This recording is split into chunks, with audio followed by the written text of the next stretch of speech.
Good morning, everybody. You're most welcome to join us on our online lectures hosted by Center for Advanced Studies, University of Rijeka. I'm very happy and pleased to have Professor Olivia Guaraldo, University of Verona, and the director of the Hannah Arendt Center in Verona with us. She accepted our invitation thanks to Valentina Moro, the fellow here in Rijeka, and now we are working virtually, but we do look forward to welcome you in Rijeka and also in our palace, Moise Palace at the island of Stres, Quercio, Isola, where we plan so many nice activities as soon as the pandemic is over. Valentina, please. The Zoom is yours. Thank you, Sanya. Thank you very much, everyone, and especially thanks to Olivia for being with us today. It's a pleasure for me to introduce you, and especially in connection with Adriana Cavarero's seminar some weeks ago, and it's a very good thing to have the two of you in such a brief amount of time, so that we can keep the conversation open on the Arendtian notion of democracy. Olivia Guaraldo is an associate professor of political philosophy at the Department of Human Sciences at the University of Verona, and the director of the Hannah Arendt Center for Political Studies. Olivia's research focuses on modern and contemporary political thought. She is an expert both on Hannah Arendt's thought and on the contemporary feminist theory. Last year, Olivia has been working on the Arendtian theme of public happiness, which was also the main topic of a beautiful one-year seminar that I attended with international guests at the Hannah Arendt Center.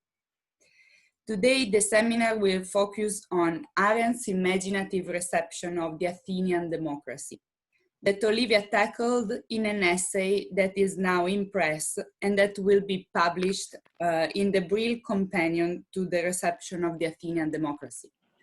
I hope you can hear me because I see that, okay. So Olivia, you have been getting increasingly interested in interrogating what Arendt's notion of democracy can still tell us today.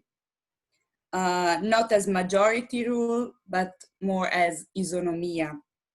So equal active bodily participation in the political life.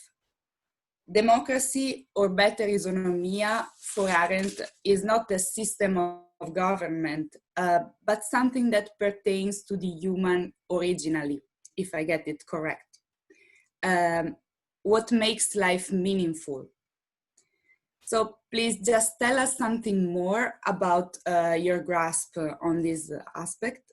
And if you'd like, it would be interesting if you could tell us something also about the bodily connotation of the Greek participation in the political life. You've been referring to it as the thrill of democracy during an interview with Roger Berkowitz, the director of the Hannah Arendt Center at the Bard College. And it is very interesting because this is an expression you took from Aeschylus. So now I'll let you speak, and thank you very much again. Thank you, Valentina. Thank you, Sanya. Thank you, everybody, for being there. I see faces and names that I know, that I'm familiar with. I see Natasha Tozel. Hello, Natasha. Nice to see you. I see Daniele Bassi and Giacomo, and I'm really glad that this first connection between Verona and Rijeka is established. As you say, Sanya, we are very close. And I think it can be a challenging and also very innovative project to collaborate. Like on the two sides of the Adriatic, so to say. Let me just start today, because this is very new for me. Although I've been teaching on Zoom, I've been having seminars on Zoom, but it's probably the first time that I deliver a paper on Zoom in this streaming form, so to say, in this direct online form. And we've been very much discussing on how this modality of discussing and teaching is different because we are far apart. Our bodies are not close to each other. Because we work a lot on the theme of bodily presence, it is strange. It's a little bit strange to say something that relates to the body, and yet at the same time to be so distant. But let me just start very, very briefly with an autobiographical thing, just to say that exactly 16 years ago, probably at this time, I was having my first child. I was delivering birth. So exactly at this time, 16 years ago. And at the same time, I was also translating Judith Butler's Precarious Lives. There was the work I did right to the very first, to the very last day before the birth of my son. So I just wanted to say this, just to tell how I think that theory and body are strictly connected. You cannot separate them. They are all part of the way you theorize, the way you think, the way you embody, so to say, theory. So my current research, as Valentina has well put it, actually has started maybe 4 or 5 years ago on the theme of public happiness. The theme of public happiness is an Arendtian theme that she deals with, especially in the book on revolution. And it's a theme that has been not so much studied by Arendtian scholars, insofar as, yes, it is connected to the happiness of the revolution, especially the happiness, the participatory happiness that Arendt ascribes to the American Revolution as opposed to the French Revolution. And she manages to do so because she finds in some words that are key words for the American Revolution, the term happiness. And of course, happiness appears in the Declaration of Independence, written by Thomas Jefferson, when he says that every individual is entitled to freedom and the pursuit of happiness, life, freedom, and the pursuit of happiness. So she starts from this word, from this, the word as a symptom, so to say, that she considers a significant symptom to do something that is typically Arendtian in a sense. She grasps something and she thinks that from that small detail, she can construct, so to say, a strong interpretative process, so to say. A strong interpretative process that enables her to give a totally new, a totally unheard of interpretation of historical facts. Of course, if you read texts of revolutionary times, if you read the debate on happiness of the 18th century, you never find, and I did read those texts, you never find happiness in the way she intends it. Happiness in the 18th century discourses around the revolution, around the forms of government, was always intended as the well-being of the state, the well-being of the the common good, so to say. It had more an economic meaning, more or less, or it was a prevalent economic meaning, saying that it was the task of government to provide people with happiness or a felicity that had to do with how do you say, prosperity, with prosperity. Whereas Arendt does something that is always a little bit, she always does this when she interprets historical texts. She twists this notion of happiness, and she attaches to it, so to say, this emotional dimension, or should I say existential dimension, that happiness is what is most, happiness is the closest element that politics as participatory practice enables.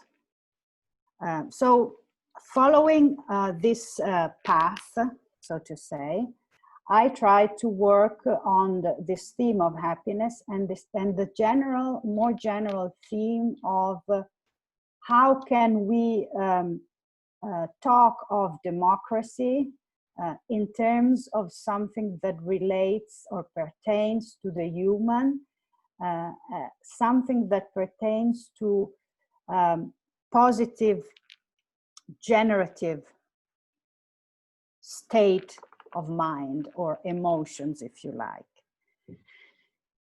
So this is sort of, say, a very quick, brief genealogy of what I've been working on in the past 4 or 5 years, with some essays written and a book that is unfortunately not written yet. But I hope that I will have the stimulus to start because I have a lot of material. But why was it for me important to do a research in the field of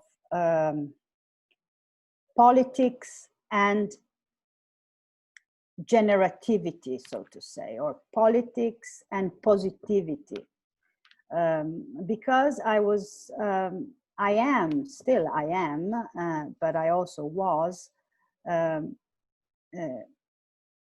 unsatisfied and also unsatisfied theoretically of different analysis, different theories that related to politics, always in the, how can I say in English, contrastive terms, oppositional terms, conflictual terms, resistential terms.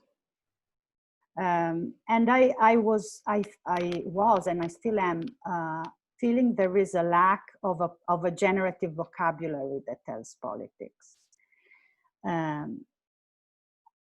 This from the theoretical side, from the existential side, as I was saying before, I think life and theory are always connected.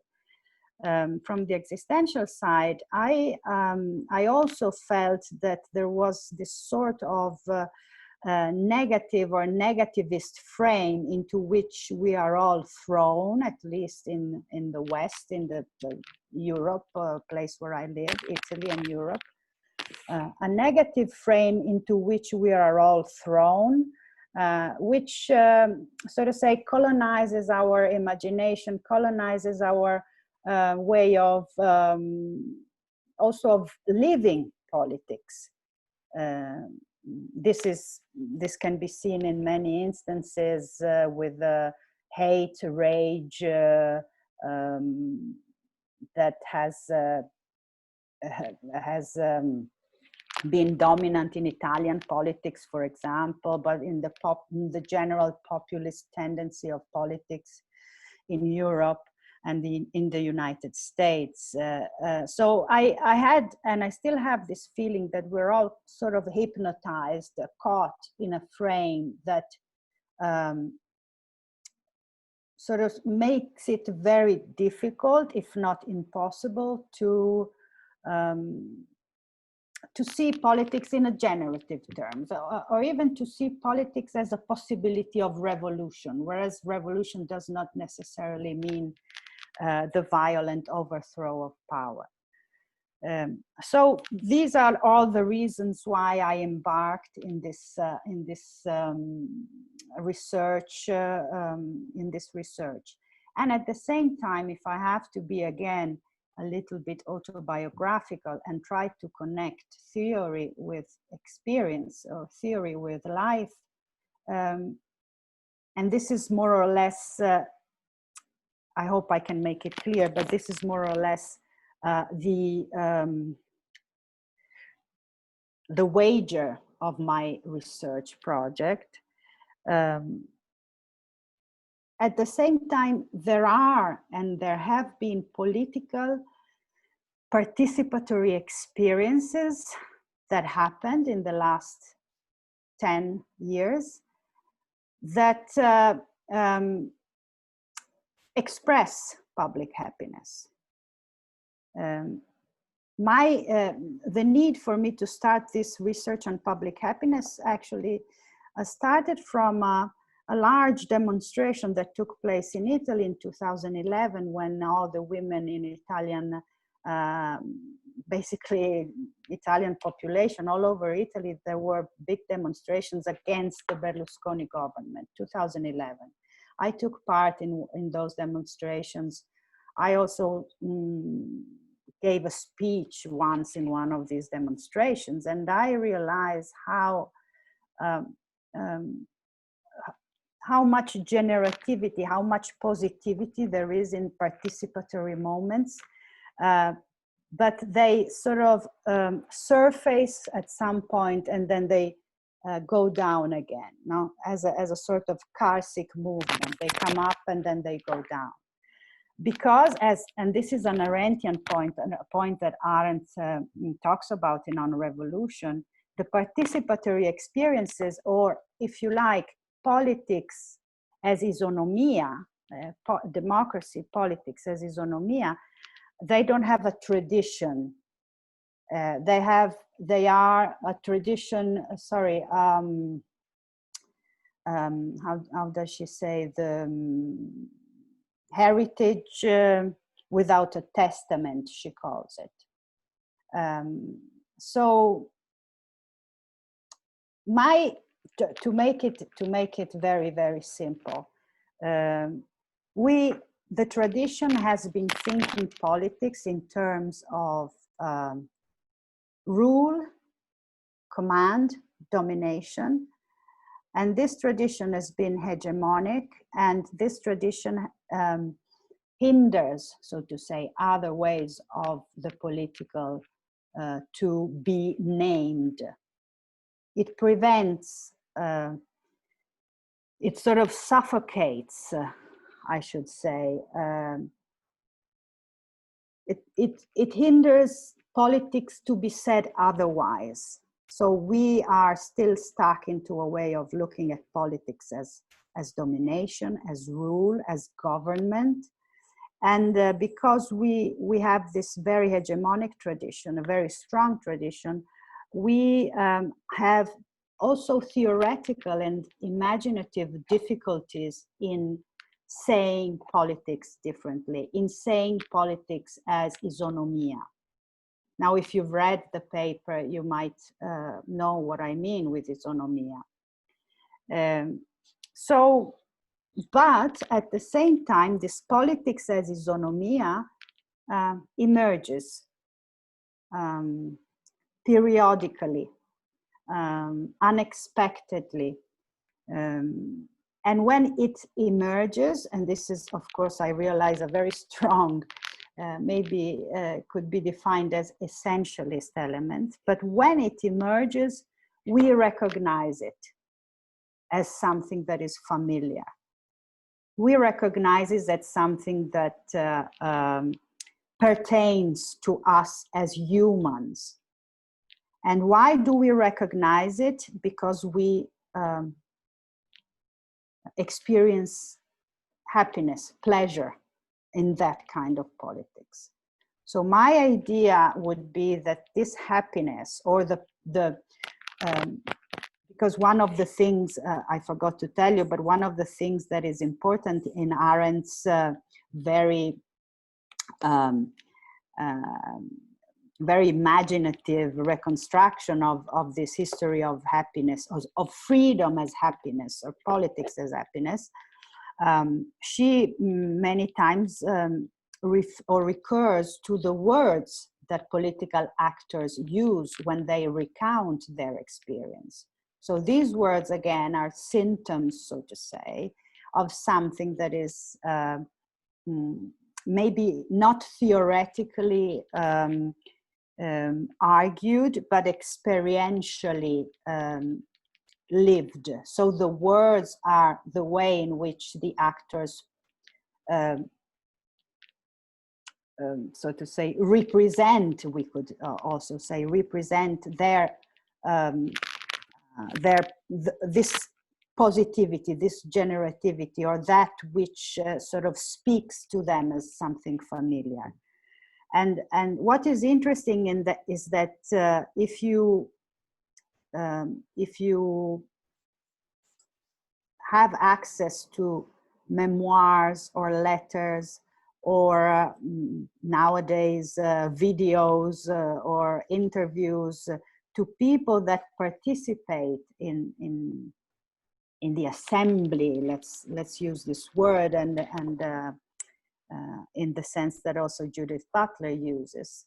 If you hear the words they use, these words are most of the times, or the sentences, their poetics, so to say, is always connotated by words that are joy, happiness, thrill, pleasure. And so I would say that this is an interesting sign, an interesting symptom that we need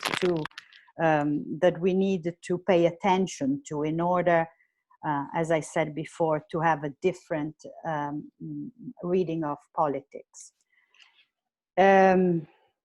So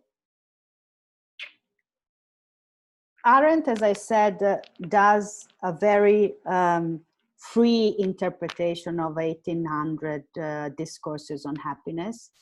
And in the same way, she does a very free interpretation of 5th century Athens notion of democracy, or her interpretation of Athenian democracy, although she never actually, or she rarely uses Athens, she rarely uses the word democracy as well, but the way she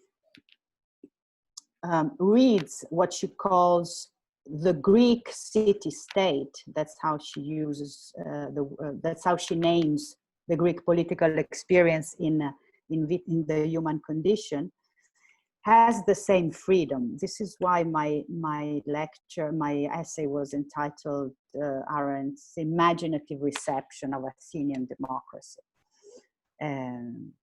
But what she emphasizes there is the fact that Athenian democracy, or Greek political experience, to be more general, was essentially, she says, something that had to do with isonomia, not with majority rule, but with the absence of rule, she says. No conception of rule.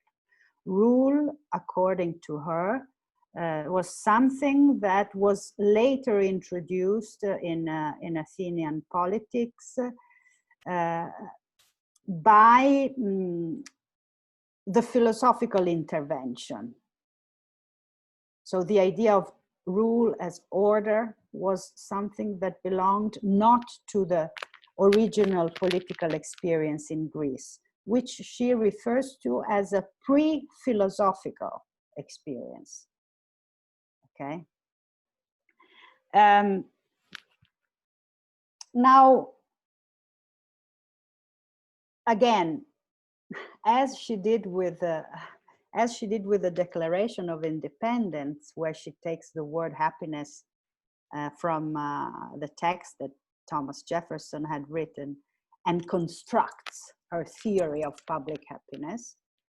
In the same way, she takes an excerpt from Herodotus, from the Histories of Herodotus, where, if you have read the paper, you know what I'm talking about, where for the first time democracy is defined as in this Otane's speech. Otane was a Persian character that for some reason took care of defining democracy. In his speech, Otane says, I'd rather neither rule nor being ruled. I don't want to be ruled. I don't want to rule, and I don't want to be ruled.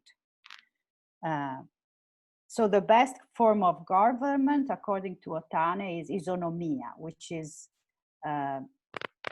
again, how do we translate isonomia? It's a complex thing. Maybe Valentina can later help us with the possible different understandings. But one translation that I like is the order of equals. Isonomia is the order of equals. So this is a little sentence in a huge book, Herodotus, and she takes it and decides, so to say, that this is the essence of Greek political experience, the absence of the notion of rule. Because everybody was ruling and everybody was being ruled, so to say. This is what Aristotle says in Politics, you know, the essence of democracy is to rule and being ruled in turns. So we could see this reformulation of Aristotle after some time after Herodotus as a way of reconfirming the quality of the participatory experience in ancient Greece. So we have some historical evidences upon which Arendt can rely on to go on to further her notion of isonomia. But of course, things are more complex than that historically. Majority rule, demagogues, the way to manipulate the votes in the assemblies, but she doesn't. She's not interested in that. She doesn't mention that. She's just interested in, let's say, elaborate some sort of, you know, crystal clear notion of what she intends with politics in ancient Greece by this idea of isonomia as no rule.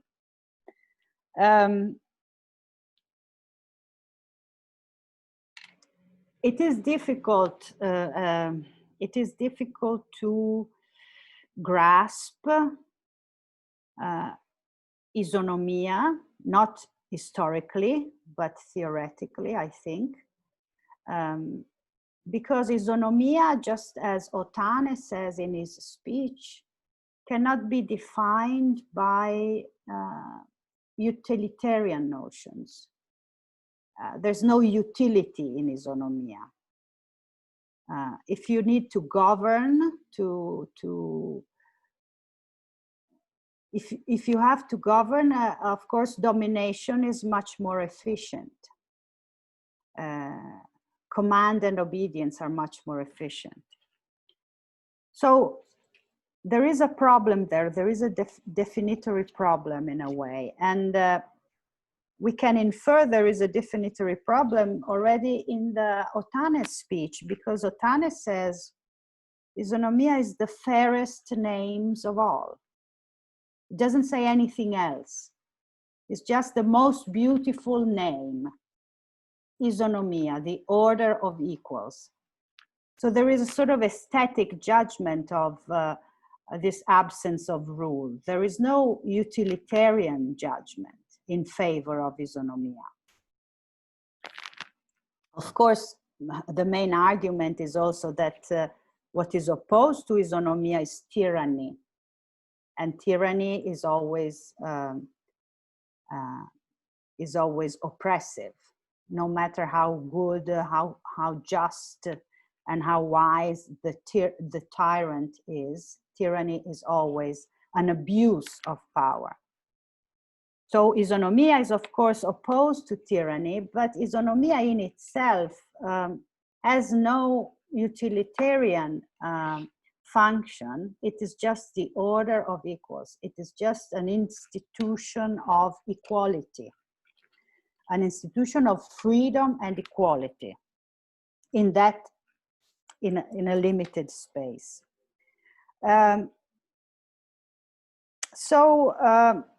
To go back to what I was trying to say before,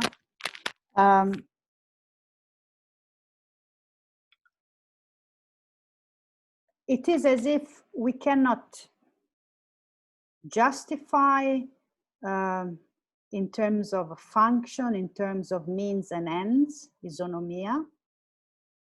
And if we think politics in terms of means and ends,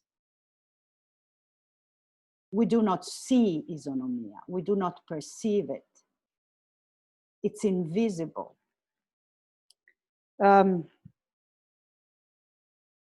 So if we see power as domination, if we see politics as the exercise of power as domination, isonomia doesn't exist, is aporetic, we could say. But as I said before, and of course, I hope we have time to discuss this together, because these are thoughts that I am developing.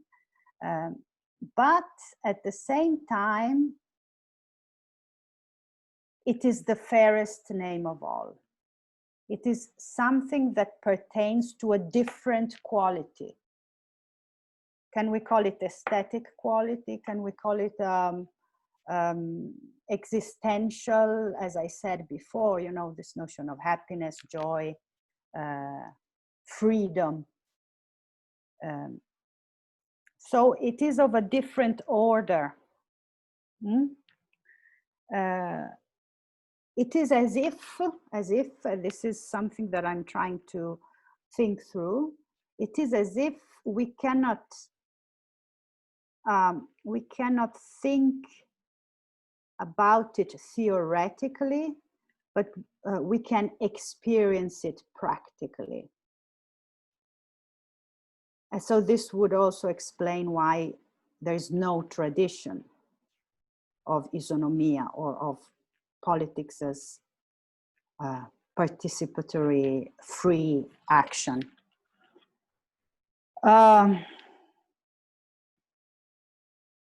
But what does this familiarity refers to? Why is it familiar? Why, or is it familiar? Can we state it is familiar? Can we state that politics as isonomia resonates, so to say, in us when we experience it? Because we have these symptoms, happiness, joy, pleasure. Now, one interesting path that I would like to develop is, and I mention it only briefly in my essay in a footnote, is this theory by, this interpretation by Christian Mayer, who is a German historian who has written extensively on the Greek notion of politics. And at some point he says, Athenian democracy, why has it developed? Why is it so unique in the history, you know, of antiquity? Why has this and this feature? And he gives many, of course, many explanations, refers to many sources. But at some point he says, we could maybe talk of potential impulses that the experience of democracy in the polis activate, so to say. Potential impulses that pertain to the human as such, unfortunately doesn't say much more, but refers to Arnold Gehlen. I don't know if you know Arnold Gehlen. He was a philosophic anthropologist of the 30s in Germany.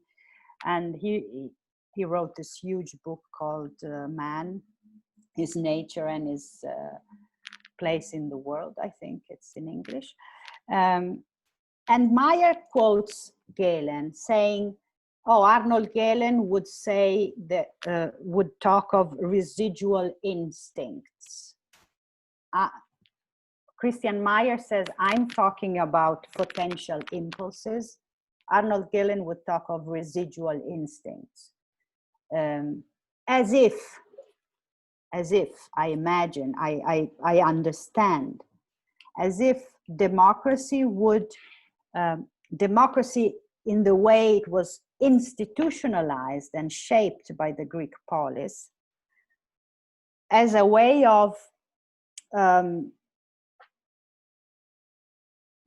I don't know the word in English now, of indirizzare, come posso dire? Like address? Address, yes, address.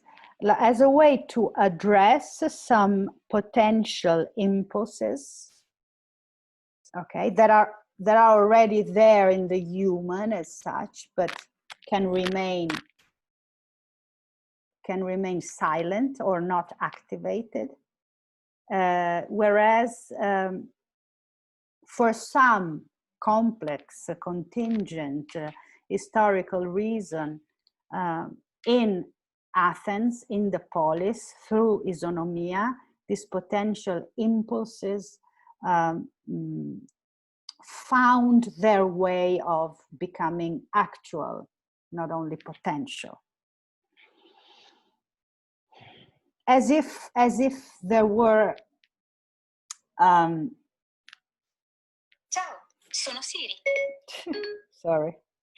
As if there were some sort of you know, potentiality in the human as such for isonomia.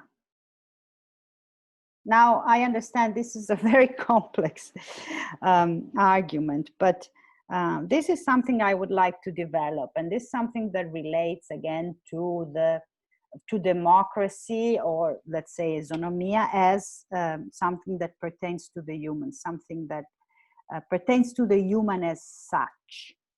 This is a strong notion, but this is what I would like to develop also in relation to what Arendt says throughout her work, when she talks about action and birth. Maybe you have talked about this with Adriana. Arendt says at some point, especially in the life of the mind, but also in the human condition, that there is a human urge to self-display. A human urge to self-display, pulsione a mostrarsi. And this urge to self-display is given to the human by birth, because we are in birth exposed. Birth is an act of expulsion and exposure. it's also a violent act of expulsion and exposure.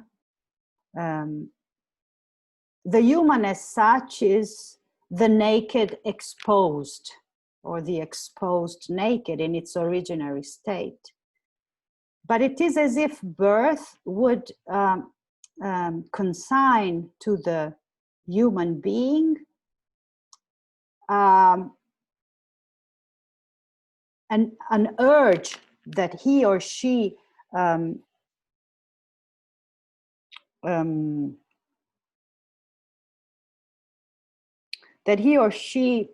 continues to feel throughout her or his life,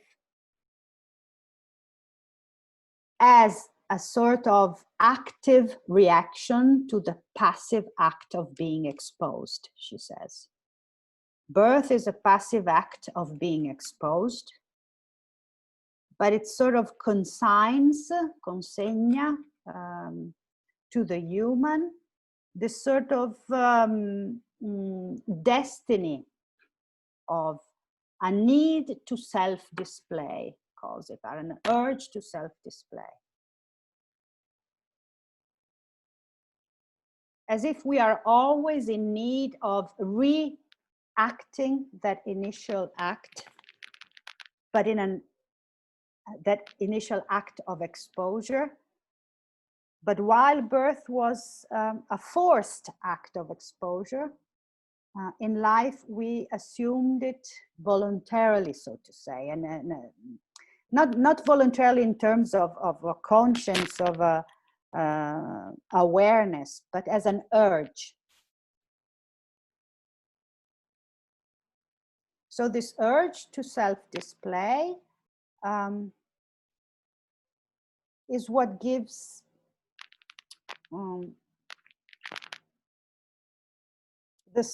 how I would say the substratum of politics. Politics as the space of appearance, as Arendt says, is a space where this urge to self-display can be real, because there are others. I'm not self-displaying in front of a mirror. I'm self-displaying in front of others, in front of a plurality.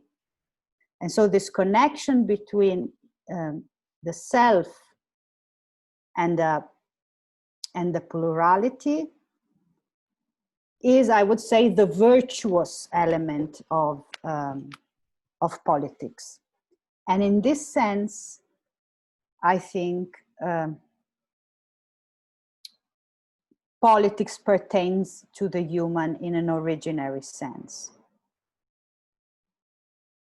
I'm talking too much maybe now, but let me just say one more thing, because I think we haven't talked about Aeschylus and the notion of keirotonia and hands raise. This is something that I'm working on, but basically maybe we can talk about it during the discussion. What I'm doing now is going sort of having this frame, this Arendtian frame. I'm working on trying to find more words, more symptoms, more signs that would support this thesis of democracy as something that that pertains to the human in an originary sense. And so Aeschylus' suppliance is a tragedy that has been considered by experts, historians, philologists, and so on, as the first occurrence of the word democracy. So Aeschylus' tragedy is interesting because even if it takes place in a mythical past, it's a staging, it's Athens staging its own democratic practices being started. And what is interesting is that when there is this representation of the vote by hands raise in the suppliance, The words that Aeschylus uses are words that pertains to strong emotions, to emotions. The air, when the vote by hands raise is done, the text says the air vibrates of right hands.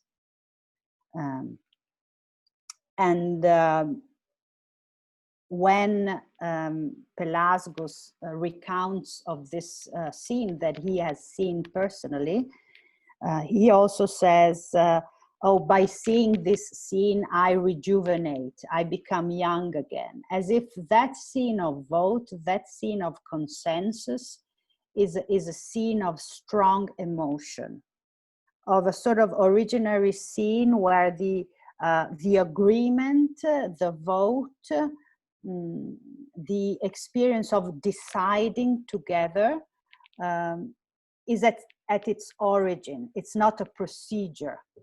It's not a procedure. It's an experience. It's an experience of happiness, perhaps, although the word doesn't apply.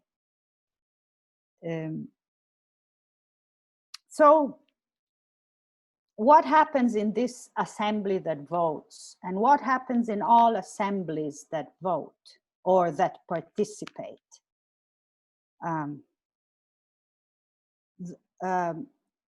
They are spaces of appearance, so says Arendt, so says Judith Butler in her book Notes Towards a Performative Theory of Assembly. And by the way, Judith Butler in that book refers to the word thrill when she says that, let me see if I can find it here. She says that there is a thrill when you see people on the street together. I want to find the right quotation.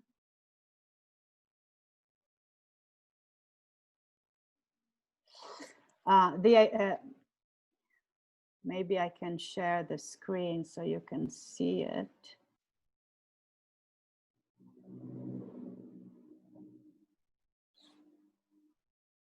So this is, and yet the idea of bodies on the street together gives leftists a bit of a thrill, as if power were being taken back, taken away, assumed and incorporated in some way that portends democracy. I understand that thrill, have even written from it, but here I will review some of my doubts, some of which I suspect are shared, because of course in this book she asks, how can we distinguish a democratic thrill from a totalitarian thrill? And on that I am also working.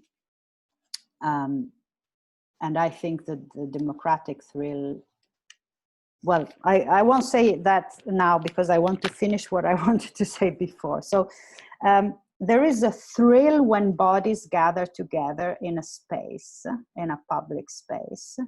That thrill is even materialistically represented by Aeschylus when he says, with an objective description, because it's the air that vibrates. It's not me, Pelasgus, or whoever who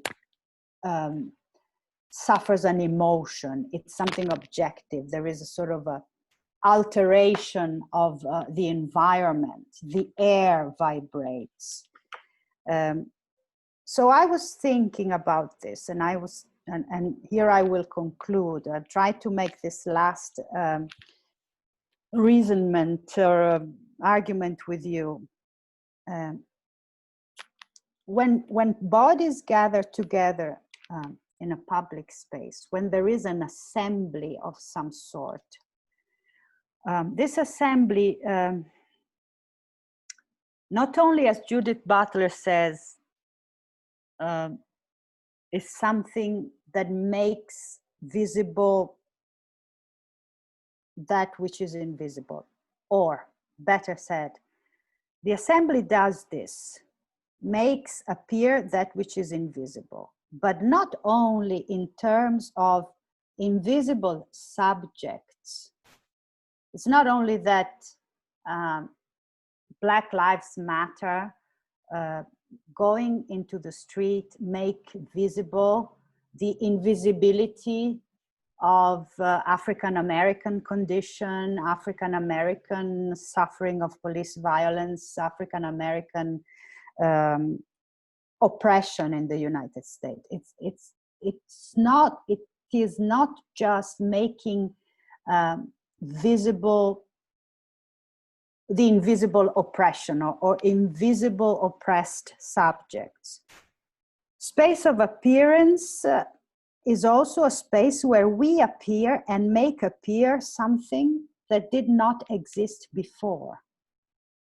We make appear something that is bigger than us, I would say, something that transcends us.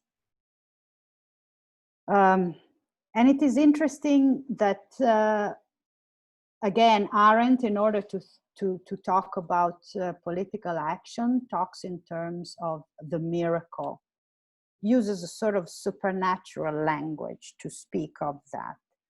So there is that which comes to visibility in the assembly is a miracle, is something unexpected. It's the unexpected plurality of isonomia. And so it is, I think that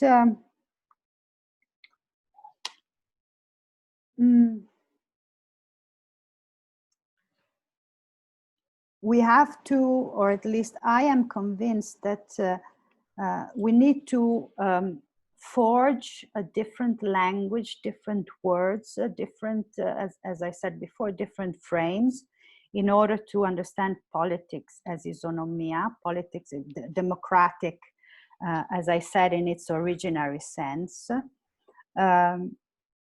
in order to make visible that which is the great invisible, this isonomia. We need to dig, to work, to find new words that enable us to not only to say things different, but also to think things differently. And so this was my last thought that I tried to explain while I was preparing for this talk, and I thought this space of appearance is sort of a space of apparizione, which is not apparenza, but apparizione. Something appears, something supernatural, so to say, appears, something that transcends, that is greater than the single. And this something that transcends can also then refer again to this originary of democracy that we have, the tradition has cancelled, the tradition has been unable to name, not even to think. And so the difference between let's say a democratic assembly and a non-democratic or authoritarian or totalitarian assembly could be perhaps, but this is of course a complex issue again, could be perhaps the difference between a space where, to quote Adriana Cavarero, a space where different voices can be heard, where a pluriphony can appear, whereas a non-democratic space is a space where there is just one voice that resonates, just one compact identity connected dimension that unites, that compact the mass together. Whereas the democratic assembly is an assembly of pluriphony. And what I'm also working on at the moment is following an interesting thread of research is squares that are big enough to hold an assembly where voices can resonate, voices can be heard, and spaces, squares that are too big where human voice cannot be heard. So there is an interesting research done by a scholar at the University of Venice that measures the size of squares by comparing their size to the size of the theater of Dionysus. So if you have a square that is 60 meters of diameter, that is a democratic square, just to make it very simple. And these are, for example, the squares of Italian city-states during the Renaissance. Whereas a square is too big, like in St. Petersburg, for example, in front of the Winter Palace. Those are squares of, you know, power as domination, squares of the representation of absolute power, and human voice cannot be heard. And I think that's also a very interesting way of possibly solving or continuing this issue of how do you distinguish the democratic thrill from the authoritarian thrill, also in spatial terms. But I think I spoke too much, and thank you very much for your attention. I've been probably a little bit going here and there, but thank you. Thank you very much, Olivia, for this such a rich and generous talk. It was very interesting, and I think that it's very nice and important that you concluded on this aspect that suggests us how these categories and these concepts can allow for a different way of thinking relationality, acting together, also different ways of rethinking political theory, which is something you really care about. I just want to, so unfortunately, Brigitta Milos had to leave. She is the director of the Women's Center of the University of Rijeka. We emailed each other with you. I don't know if anyone has to ask something, if you want to raise your hands or write in the chat, I will let you speak. Sania. No, it's not that I have a privilege to talk the first, but I have an urge to say something. Thank you very much, Olivia. Of course, you made me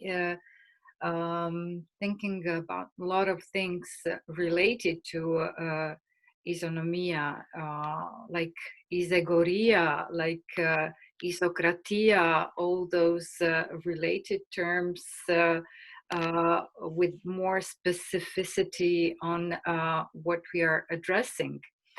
So I'm not going to develop this. You probably, your intention is to go further into these similar and so different stages into hierarchies of materiality of voices in an assembly or on the square, which is the huge difference. And I do like this reading into it is, of course, on all that is going on in um, what we are having with the Cavarero or Butler or Wendy Brown. How is it that we are going to make the revival of the voice that is heard? And do we need to stretch it, to stretch the space if we want to be heard? And I just want you to maybe give us your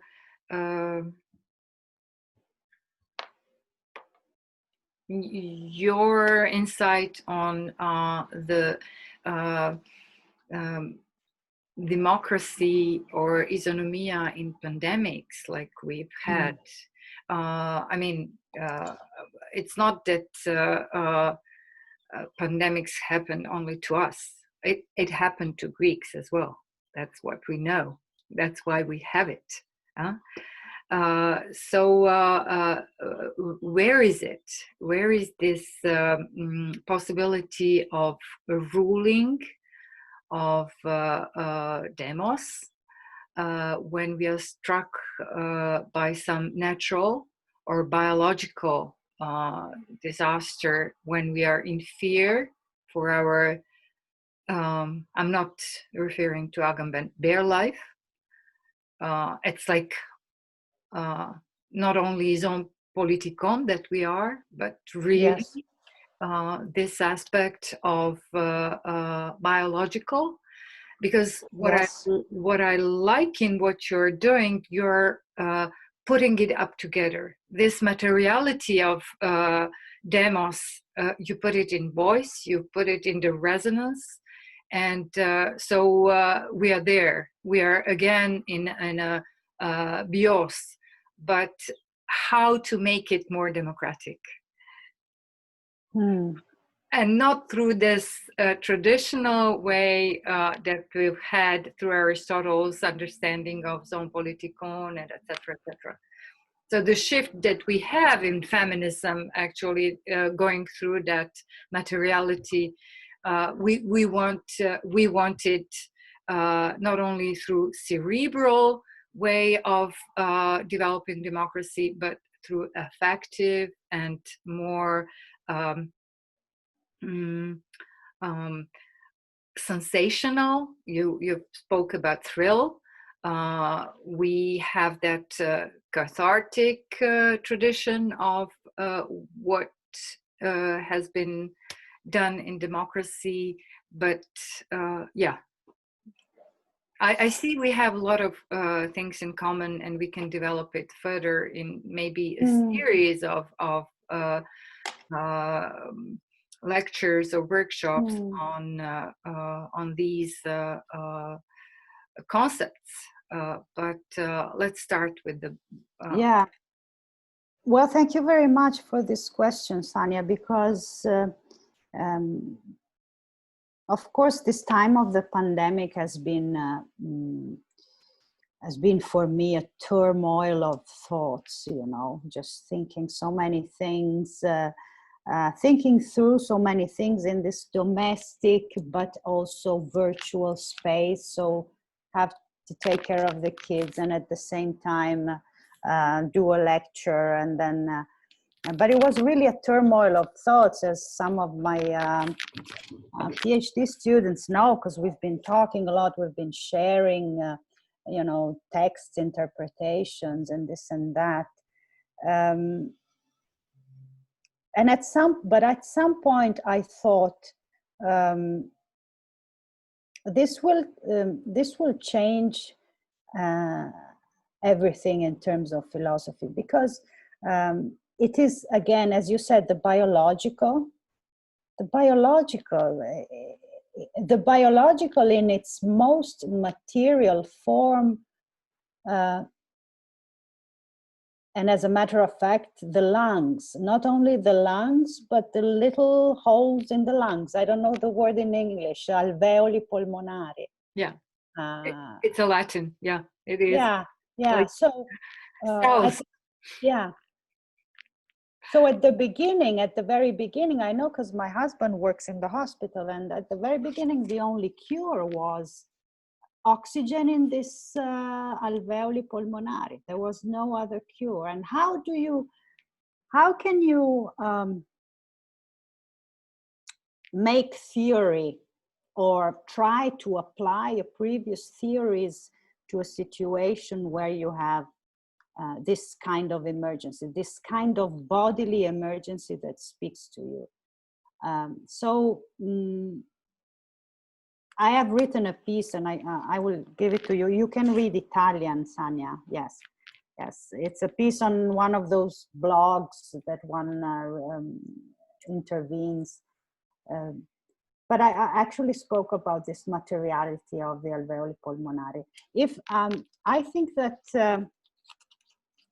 the notion of vulnerability, which is a notion that Judith Butler has developed, Adriana has developed, and I also have worked on, turns out to be, again, a significant term in this situation, if we understand it in its concrete materiality, not in a metaphorical sense, but in this idea of vulnus, you know, of the fact that you can be wounded, not necessarily wounded by a knife, by a weapon, but wounded by the virus. My idea was, and to some extent it still is, that this pandemic was, of course, a concrete material experience of a shared vulnerability, where with an unprecedented form of similarity, in spite of the class differences, the gender differences, of course, a historical similarity that we had never experienced before, our vulnerability. But instead of assuming this vulnerability as something, there was sort of also an occasion to act differently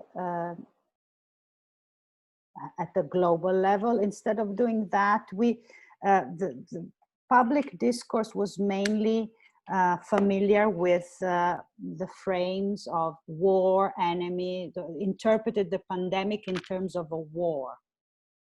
So by doing so, it reactivated, I think, it reactivated, you know, this frame in which we always think of, we always think in terms of war, enemy. It was not just the virus was the enemy, and so the state had to be at war with the virus, but it's also this kind of discourse, I think, reactivated all the discourses on the state of exception, the state of emergency, and in a sort of vicious circle.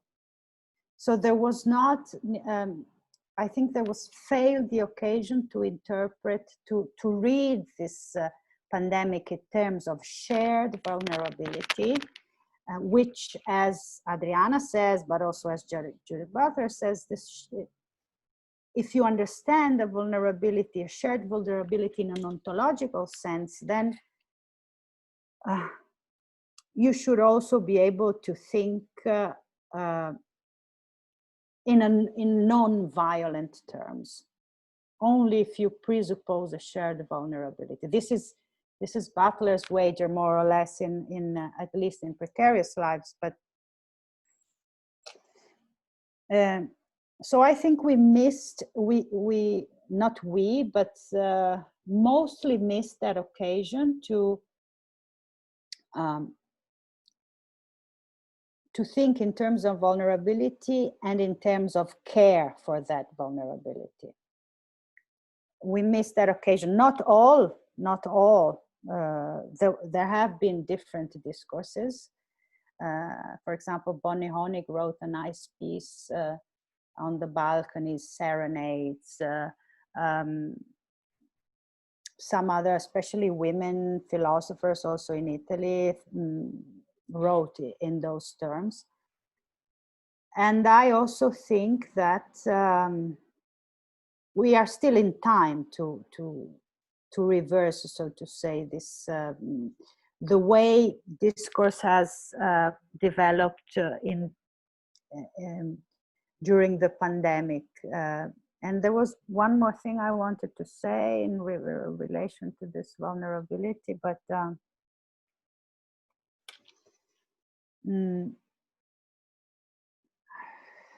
now it just went. So that will be my answer for now. Thank you. I think that Eva had a question. Yeah, thank you so much for this lecture. So my question is more of a trying to put what I learned today in the terms that I know. So I come from Kantian tradition, and I just started to read Arendt maybe like a couple of years ago, and I'm still new. So one thing about this political space is that I understand it in Arendt to be a performative speech. This action is not only about the being seen and being among others, but also certain like bringing a change or bringing some kind of a consent, like among all the participants. And I don't know if this is a good intuition. And the other thing is if this because she focuses in action and in like the political sphere mostly on the acts of speech on communication. And I know that this reference that I want to mention goes back to understanding politics in this Kantian sense of setting the rules of cooperation. But how would you relate what what Arendt says about what is the politics in this sensu stricta, or in this like essence, maybe better said, and what Habermas tried to develop in this deliberative democracy theory? Yeah, well, thank you. This is, well, Habermas was one of the first that sort of revived Arendt in his essay on Arendt, and also in his Theorie des kommunikativen Handelns. Also, there many interpreters say that he takes a lot from Arendt, but develops it then in a different sense. There are many ways, of course, of reading Arendt. There could be a maybe, as Habermas does, a consensus building a structure where rational discourse can develop in order to attain agreement. There are other ways that emphasize more the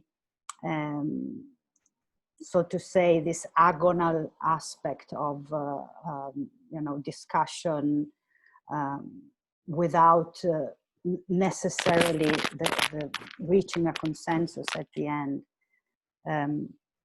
I would say that after having read Arendt for a long time, I think that these two aspects are both present in her oeuvre.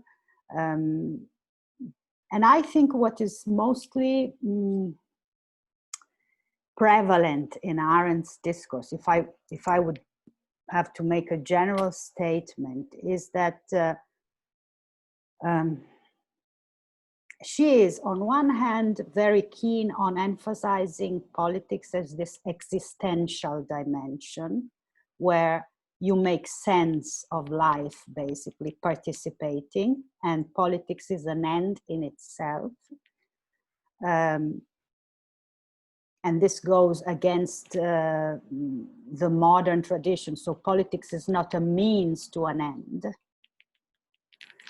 And in this sense, she's, I think, really not a non-modern thinker.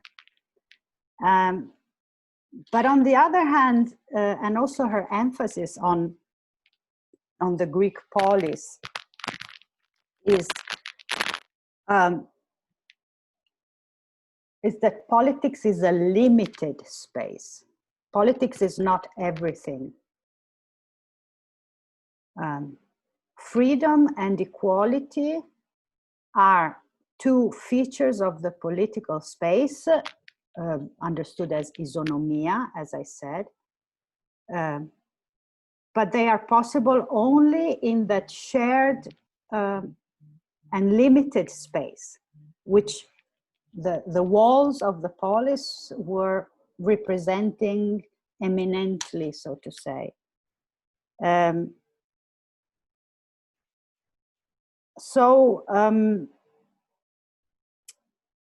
We cannot be free and equal in all spheres of life. That's what she says, and this is the problematic aspect of Arendt separating the private and the public. In the private, she says, we are not free. We are doomed by necessity. And there is no way that we can transform that space of necessity into a free space. That's what she says. But not because, we cannot be free in the space of necessity because it is our human condition. And for example, her very controversial and problematic reading of slavery in ancient times, she says that slavery is sort of a, the precondition of freedom in the public space, because you put somebody else to take care of your needs. Because in that sphere, you cannot be free. So, but again, to go back to your question, I think that she has this notion that politics is a limited space, and only in that limited space you can experience equality and freedom. And this is this absence of the idea of rule. And equality and freedom are not the precondition of politics, but they are the outcomes, so to say, of politics. Of that political experience, when you act with others, when you speak in front of others, when you appear in front of others, you experience equality and freedom. So I think her quest that she doesn't pursue in the end, she doesn't write a theory of the best form of political institution. She doesn't become normative in any way. But if I had to say, this is what remains in the background of our discourse. And I would say that she would aim at the institutionalization of that space, limited space of freedom and equality. This is, for example, what she says has remained unattended by the American Revolution. The American Revolution, which was a great revolution according to her, because it produced a constitution that is still valid nowadays, but that constitution failed what she calls the Constitutio Libertatis. That constitution failed to institutionalize spaces where freedom and equality could happen. Freedom in the sense of political freedom, political participation. Because she says that political freedom that the revolutionaries experienced during the revolution, they were unable to institutionalize them. And as far as we know, no modern constitution was able to institutionalize freedom as participation, or freedom as participation is just the day you go and vote. Okay, so she has, there is all this, she gives hints on revolution about the council system, the small republics that Thomas Jefferson wrote about in his late letters. And there you could see that she, you know, sketches possible developments, but she never does that. But what I think is interesting, and I was thinking about this during these times of upheaval in the United States, it is exactly because freedom has not been institutionalized, the participatory practices have not been institutionalized, that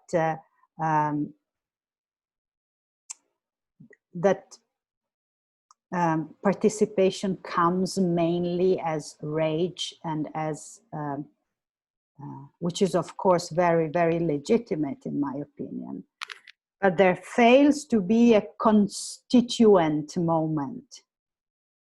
Think of African Americans. I was watching a very interesting video on the BBC where there were 3 generations of African Americans, and one was very angry, saying to the other 3, you are 16, I am 31, and the other one is 41, and we are here with our rage, and we will be here in 10 years' time with the same rage, and we need to change. He said, we need to change our strategy. We need to change the way we lead our political protest. Otherwise, it will be just rage that piles up without. So the political, I think, in this institutional side of Arendt, could be the ability to become a political body that we so much failed to do. The American revolutionaries succeeded because they, through promises, through assemblies in the townships, they became a political body, not a social body, not an economic body, but a political body. And this is what is failing now. Now in this very revolutionary moment, or potentially revolutionary moment, that we see in the United States.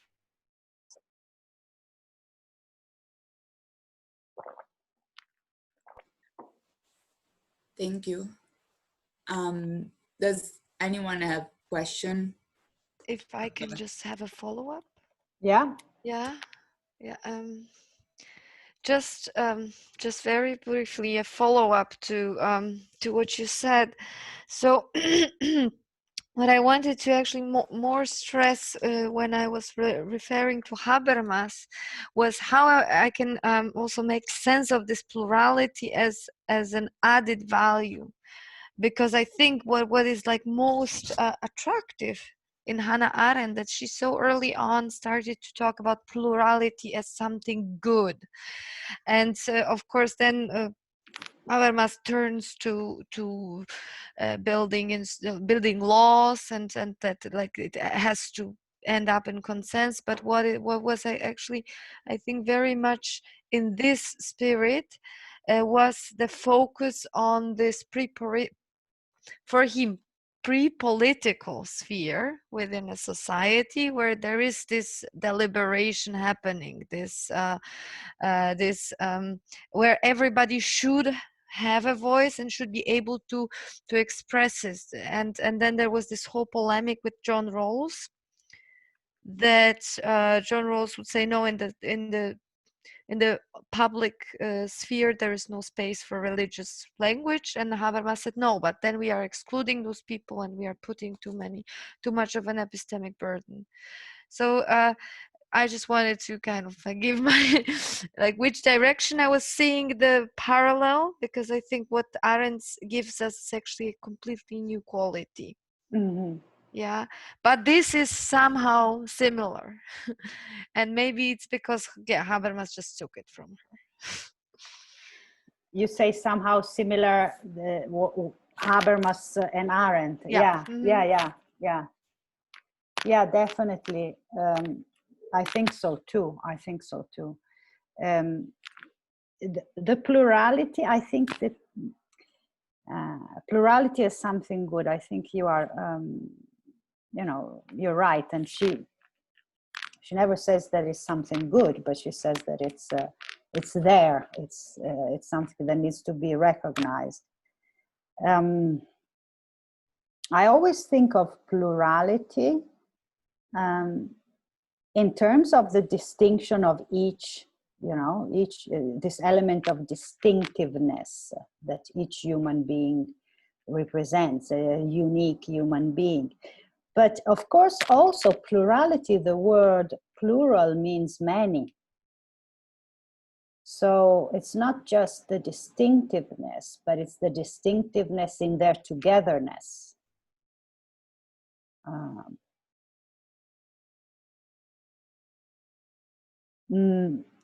And this plurality doesn't necessarily build a consensus.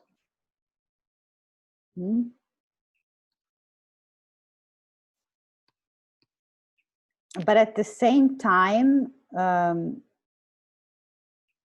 this is what they most critics of Arendt bring about, is the fact that so what is politics about?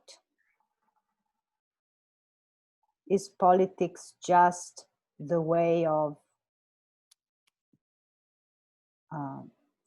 staying together? Is politics just something that decides what politics is, or the way of organizing, basically, the plurality?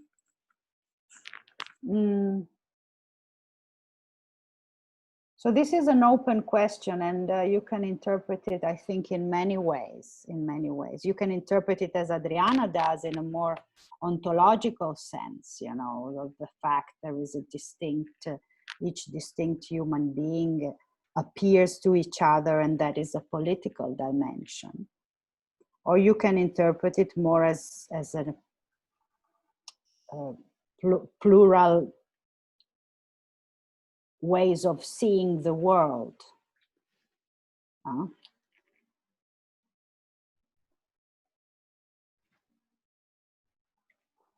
But yes, I don't know if I answered, but we can go on discussing this. Sorry, yeah. Sania has a question. Just briefly, it's in her introduction of the human condition, Arendt actually, she said plurality is specifically the condition, not only the condition sine qua non, but the condition per quam of all political life. So this is, I was like thinking of this. So it's how she is resisting Heideggerian's grounding of existentialism and things of conditioning of existence. Well, she introduces this particularity of plurality that is in the public sphere, and it's like the very condition of the public sphere, and plurality is not just the sum of all like monads of all this, but again, I'm coming back to what you were talking about, the square and 60 meters diameter of the square. This is the condition of the plurality, and that's the plurality. So the square is the material condition of the democratic of isonomia, and then plurality is the conceptual condition of the isonomia. I can understand it through this. So the concept of plurality you use just to complete this public square space precondition of being together. So the togetherness is again spatial, but also conceptual, and conceptually it's in 60 meters in diameter, and conceptually in the understanding of the notion of plurality. Yes, of course. Excellent. I agree.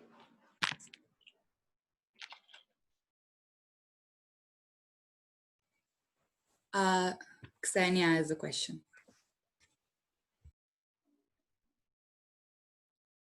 Attivare il microfono. Okay, sorry. Yeah, so thank you very much, Olivia.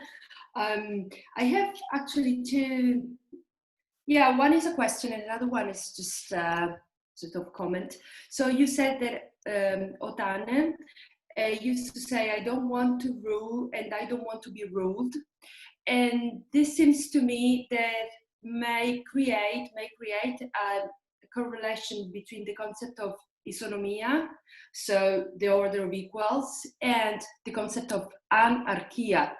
So I would like to understand this. And then another question that is made, just because I'm a jurist, and so at some point I needed this political also is connected with what the norms that we share are. So my question would be, is there a place in Hannah Arendt's thoughts about law, what law is? Mm-hmm. Thank you. Yeah, thank you very much. Okay, isonomia and anarchia.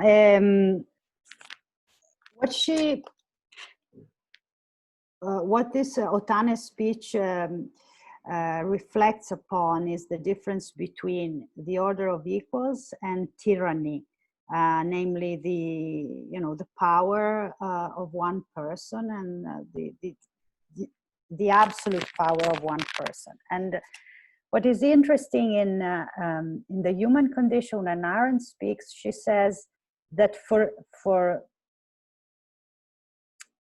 Greeks, in her reading, as I said before, in her very original, particular reading of ancient Greece, she says that freedom for the Greeks was always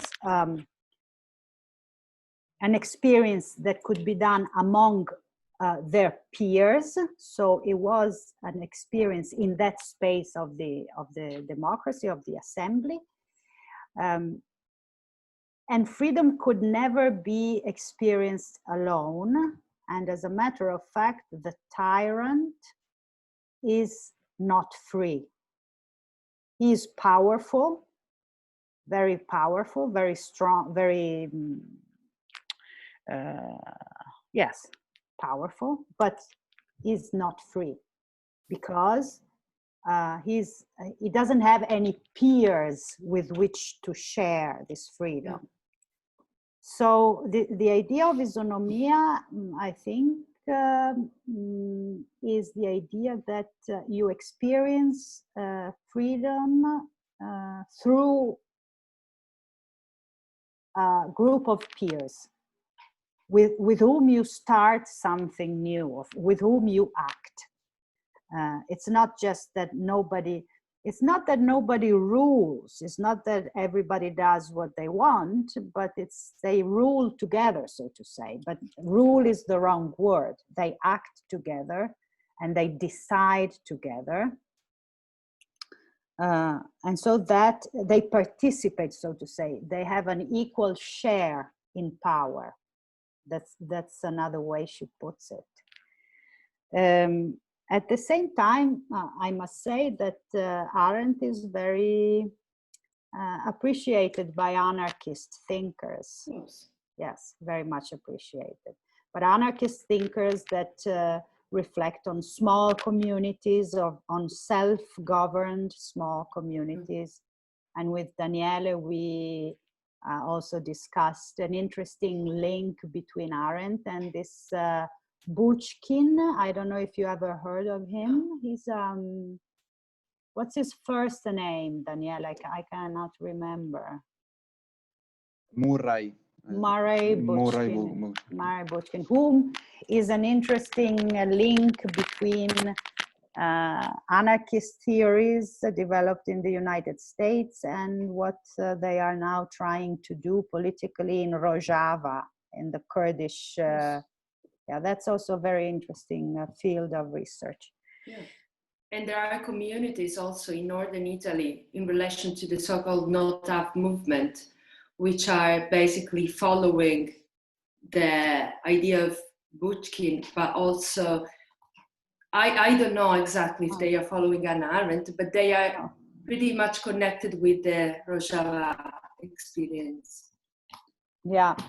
What is interesting is that Arendt was considered mostly at the time, because she was a non-Marxist thinker, but she was at times considered a conservative in the United States. She had very problematic positions on the racial issues. And but in her book on revolution, I think that is very interesting. She connects Thomas Jefferson as the first theorizer, so to say, of the small self-governed communities with Rosa Luxemburg. And she builds, so to say, her own tradition, her own genealogy, so to say, you know. Yeah, probably on the basis on the concept of federalism. So, right, the idea that you rule, but in just small communities. Yeah, and she of course, she, how do you say, endorsed this idea of federalism in Israel-Palestine. She wrote a lot about that too. And the other question about law, yes, she speaks about law in, again, on revolution, and her main reference is Montesquieu. Montesquieu, and Montesquieu, as she considers him in the, you know, among the many authors of the modern tradition, she has her heroes, so to say, and those she considers the more political thinkers, more political rather than philosophical political thinkers. So Machiavelli is one of her favorites, and Montesquieu, as opposed to Rousseau, Hobbes, Rousseau, and the tradition of the social contract. This is very interesting in, I think, her reading of Montesquieu. I'm not an expert in Montesquieu, but it's very interesting because she says that the idea of Montesquieu of law as not law as commandment, so not law as coming from the Judaic Christian tradition of law as commandment, but law as, how do you say in English, Daniele? I would be in Italian. Huh? I would be in Italian. Relazione, legame. Relationship. Relationship. Law as something that relates, you know, like lex. And so law as some sort of, we could say, way of institutionalizing relationality in some ways. So law as an instrument of relation. And that is, I think, very interesting to develop also her reading of Montesquieu, who Daniele has done in his bachelor degree. And what is also interesting in her reading of Montesquieu is this idea that, the idea of balance of power that we all know from Montesquieu. She says the great intuition of Montesquieu was that only power can arrest power, of course, and also that only power can produce power. And this is connected to the idea of a proliferation of according to Arendt, this is what the American Constitution did with the federal system, like the central federal government and the state governments. So there was a way of proliferating power and eliminating the possibility of an abuse of power.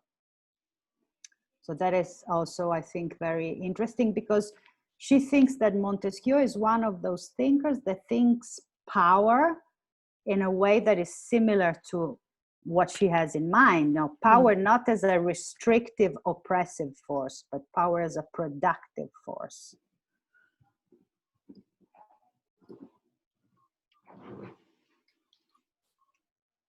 Thank you. Thank you. Very interesting.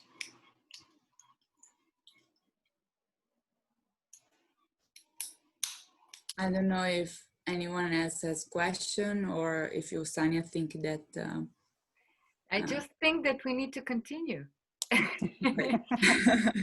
Also in form of not only presentation, but really a debate and a workshop, maybe with all of us preparing a brief I don't know, a statement on the topic, and then continue developing it.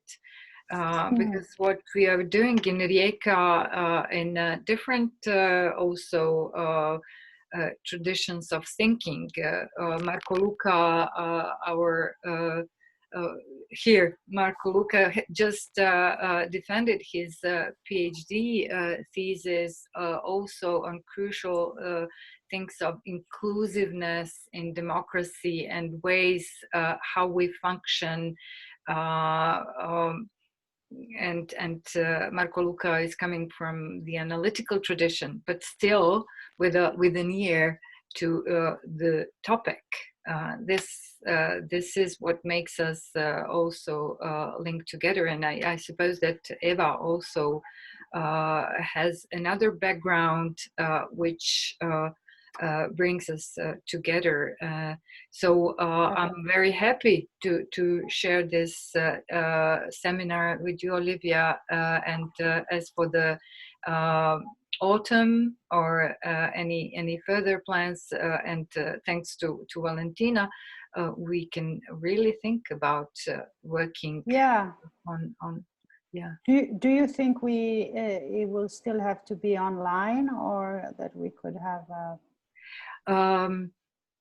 you know what? I'm now doing things both ways. So I'm eager to go in physical terms of being together. But if we need to stay online, we can stay online. If this is the reasonable way of going through this process that we all share. So this vulnerability that we share, and you stated exactly what it is. We are stuck in this situation, and as soon as we understand it through these terms of sharing vulnerability, we are going to be more responsible in preventing the spreading of infection, and just like now making this industry of hygiene flourish.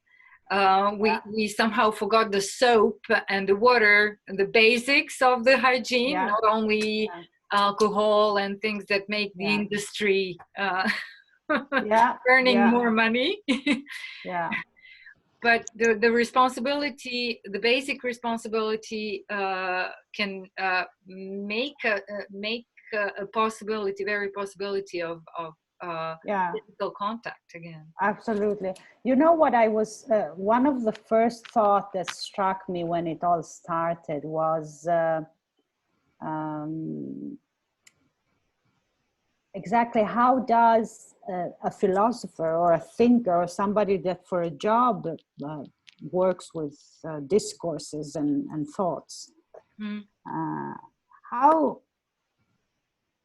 I mean, how is this relationship with something that strikes you as totally unexpected, it's as totally new, and with this global impact? What is the temporality that you live in that present, and how does the potential catastrophe, because at some point it seemed, you know, that it was a potential catastrophe. So I was just wondering how it had been for intellectuals in 1933. How did they behave? Was it just that some said, "Oh, it's nothing," you know, it's like a Gambit said, "Oh, you know, it's nothing, so let's go on as usual," because this is also a very important Arendtian part when she, in her interviews, when they say, you know, how was it when it all started, and she said, I understood immediately there was something that was very big, and so I left Germany. But what surprised her was that many non-Jewish colleagues or friends, they tried to find all the most articulate and complex ways of justifying what was happening. You know, so they refused, so to say, to confront reality, and preferred to go in the familiar place of theory in order to justify what was happening. So I think that's also interesting to reflect on this, on how we experience this, you know, this double dimension of existence, our normal daily existence, and this dimension of reflection. Because after all, this lockdown was, for most of us, it turned out soon in a normality, in a quotidian type of dimension, which was of course different, but to some extent it was also safe in a way. Yeah. We will think about it for the autumn, and I do believe that Valentina will be around to make the connection like she did so gently and kindly until now. Thank you very much. Thank you very much for your time, and thank you to all of you. So next seminar, Marco Luca, tell us what will be the next seminar on the 2nd of July. Maybe you might be interested also.